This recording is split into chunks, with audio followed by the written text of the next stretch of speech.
디자인의 경우 기존에 쓰이던 S 시리즈의 둥글둥글한 디자인이 아닌 노트 시리즈의 각진 디자인이 적용되었습니다. 또한 S펜은 이미 갤럭시 S21 울트라에서도 지원되었지만 이번에는 S펜을 기기 안에 수납까지 할 수 있게 변경되었습니다. 그리고 이번에는 카메라의 디자인도 갤럭시 A32와 비슷하게 변경되었습니다. 이번에는 내구성에서도 변화가 있습니다. 먼저 전작과 달리 후면 유리에는 고릴라 글라스 빅터스 플러스가 탑재되면서 전작 대비 15% 더 높은 강도를 보일 것이라고 하며 옆면 프레임도 아머 알루미늄이 탑재되면서 전작 대비 강도가 10% 더 증가할 것이라고 합니다. 디스플레이의 경우 6.8인치 QHD 플러스 다이나믹 AMOLED 2X 디스플레이가 탑재된 점은 전작과 동일하지만 전작과 비교한다면 상당히 많은 부분들이 변화되었습니다. 가장 먼저 이번 갤럭시 S22 울트라에는 새로운 2세대 LTPO 디스플레이가 탑재되었습니다. 여기서 LTPO 디스플레이에 대해서 잠시 설명을 해드리도록 하겠습니다.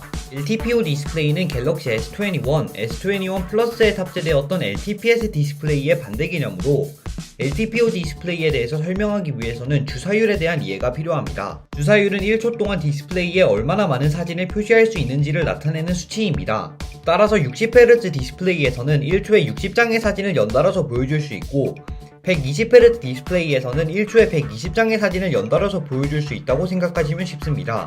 여기서 LTPO 디스플레이는 밝기에 영향을 주지 않으면서 주사율을 화면에 표시되는 정보에 따라 변경할 수 있습니다. 즉, 기존 LTPS 디스플레이는 화면이 멈춰있을 때도 1초에 60장 또는 120장씩 사진을 계속 그려내야 해서 불필요한 전력 손실이 있었다면 갤럭시 S22 울트라에 탑재된 2세대 LTPO 디스플레이는 화면이 정지해 있다면 1초의 사진을 한 장만 그림으로써 불필요한 전력 손실을 줄였다고 생각하시면 될 것 같습니다. 그리고 이번에는 밝기의 개선도 있습니다. 이번 갤럭시 S22 울트라는 최대 피크 밝기가 1750니트로 전작 대비 피크 밝기가 더 증가하였습니다. 그런데 여기에는 많은 분들이 모르시는 함정 하나가 숨어 있습니다.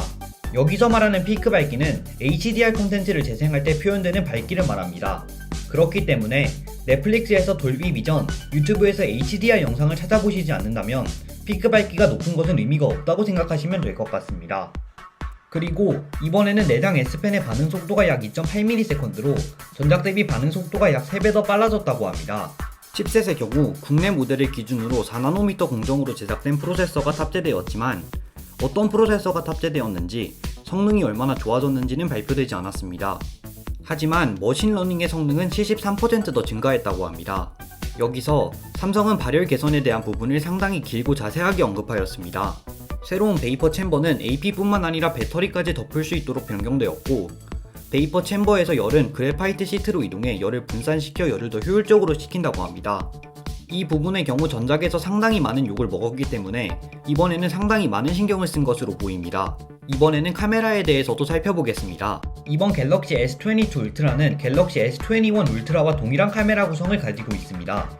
여기서 이번 갤럭시 S22 울트라는 광각 카메라에 센서 개선이 없는데 그 이유는 다른 스펙들을 업그레이드하면서 가격은 전작 수준으로 유지하려는 원가 절감의 가능성이 가장 높습니다. 그리고 이번 갤럭시 S22 울트라의 경우 슈퍼 클리어 렌즈가 광각 카메라에 탑재된다고 합니다. 여기서 슈퍼 클리어 렌즈에 대해서 이해하기 위해서는 스마트폰 카메라의 구조에 대해서 이해해야 합니다.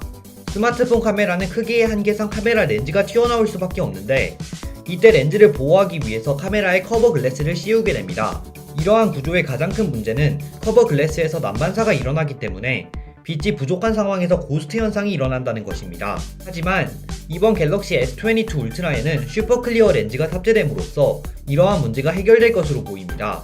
그리고 이번에는 카메라에서 사용할 수 있는 여러가지 기능들이 많이 추가되었습니다.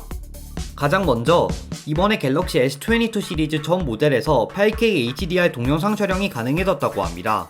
그리고 이 기능들은 모두 전에도 있었던 기능들이지만 인물 모드가 크게 개선되었다고 하며 전작처럼 노나비닝 그리고 엄청나게 높아진 NPU의 성능 덕에 야간 모드가 상당히 많이 개선되었다고 합니다. 그리고 이번에는 기존까지의 갤럭시의 약점이었던 동영상 촬영 기능이 상당히 많이 개선되었습니다. 먼저 OIS의 보정각이 58% 더 늘어나면서 손떨림을 하드웨어적으로 잘 억제해준다고 하며 VDIS의 성능이 4배나 더 좋아지면서 소프트웨어적으로 손떨림을 잘 억제한다고 합니다. 이제 나머지 스펙에 대해서 살펴보겠습니다. S22 울트라는 45W 고속 충전을 지원하며 전작과 동일한 5000mAh의 배터리를 탑재하였고 SD카드 슬롯은 전작과 마찬가지로 탑재되지 않았습니다. 가장 중요한 가격의 경우 가격이 전작과 동결되었습니다. 그렇기 때문에 이번 갤럭시 S22 울트라는 노트 시리즈의 유저와 스마트폰에서 카메라를 가장 중요하게 여기시는 분들께 상당히 큰 인기를 얻을 것 같습니다. 네, 오늘 영상은 여기까지입니다. 시청해주셔서 감사합니다.